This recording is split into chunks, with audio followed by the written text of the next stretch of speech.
Simon and the Thorough Three. Need to Not bad, is it? Need to unburden myself of a punishing guilt that I have endured for many a year.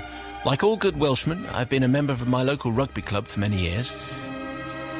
I had an intake of breath there. Yeah, oh, yes. Well, it's not really a No. Most of the rugby-themed confessions don't actually get past the filtration process. Goodness. So this one's slightly more unusual. I've been a member of my local rugby club for many years, but my story does not really revolve around rugby so much as a rugby trip with my rugby friends. They're often just as Not getting any better. It's not getting any better so far. Stays on tour. For many a year, says Clive, our annual fishing trip was a great day out, which we all look forward to, and this particular trip was no exception. The age group was varied, and the reason for me telling you this will become apparent as this tale unfolds. The age ranged from 18 to 70. The trip got off to a good early start, and a stop-off at the local Greasy Spoon Cafe, providing the motley crew with a good lining for the day ahead. So we're already in the culinary thing. Oh, yes. Yes, I thought you'd like it. On board the bus, despite the early start, a certain number of beers were consumed. This was a rugby trip, after all, and appearances had to be kept up. Never quite got the early beer thing, particularly.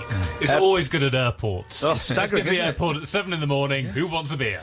Yes, please. Once aboard the large mackerel boat, everybody was on top form. There was plenty of banter, and the sight of two chums standing at the front of the boat doing their Titanic impression will live in my memory for a long time. Although it has to be said that Nigel, with his 3 times broken nose, was certainly no Kate Winslet. Well, I'm sure he'll be reassured about that. So this motley crew were in fine form and full of cheer and beer. But as the boat sailed further into the very choppy waters, and the harbour appeared to be a dot on the horizon, some of the travellers were looking a little bit green, to say the least.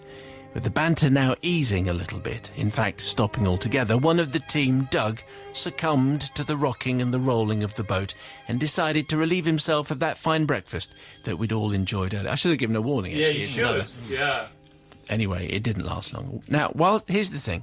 Whilst hanging over the boat and throwing the remnants of his breakfast into the waves, his false teeth also shot into the Irish Sea, much to the amusement of all on board. It's a kind of a hazard, isn't it, really? Whoops, they're gone. The laughter was relentless. Cries from Doug of, "My wife will kill me," filled the boat, and we laughed even harder. It was then that Bill, who also wore false teeth, had a great idea.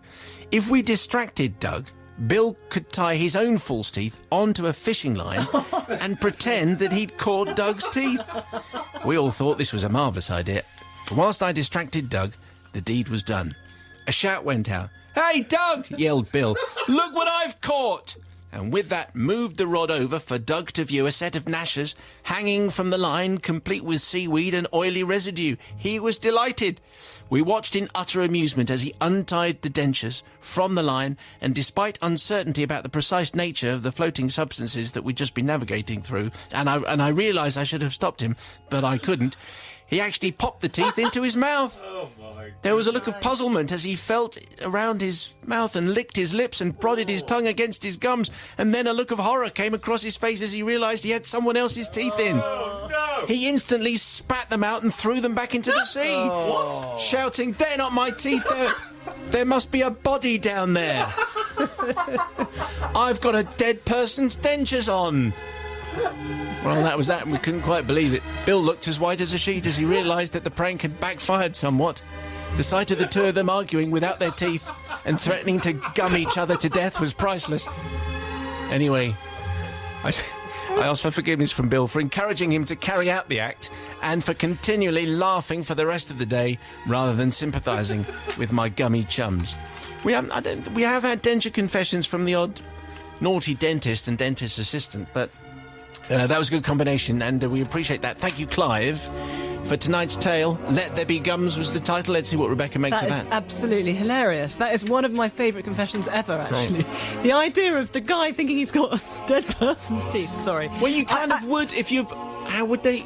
I know. I admire there could that be a prank very body. much. That was a very, very funny prank. Yes. I'm not sure that I would have thrown my teeth into the water just for a joke so I could fish them out and say they were somebody else's But it teeth. would I'm have not been- sure I would have done that. But great, you know, You well run the done. risk of someone chucking them away, which Yeah, is, you do. And I think that was karma, wasn't it? That was definitely karma coming into play, that the guy who pretended they were the other guy's teeth lost his own teeth. So I just love the whole thing. The image is brilliant. So, Clive, you're forgiven because it was so funny. Novice Nige. Yeah, I love the idea. That's like Jaws 4, isn't it? But I thought when the teeth were going to come up, suddenly it was going to be like a shark attached to them or something like that, taking them as a bait. Obviously, it didn't. But great story. And I do feel badly for all Chunderdug and Bill and Clive particularly. He didn't mean to do it. So definitely, Novice Nige is saying you are confessed. And forgiven. yeah. Okay, so let's see what Brother Matthew The beauty of this is the fight, isn't it? That's the best part about all of this is him saying these are a dead person's teeth. I'm throwing them back into the sea. Well, you'd have killed to see the face of the guy whose teeth those were.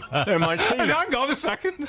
A dead body. That's a great Joke's line. a joke, but those Yeah. are my teeth. Well, they gummed each other then in the fight, I Absolutely, think. that is superb. Yeah, definitely going to forgive. It's given me a massive laugh.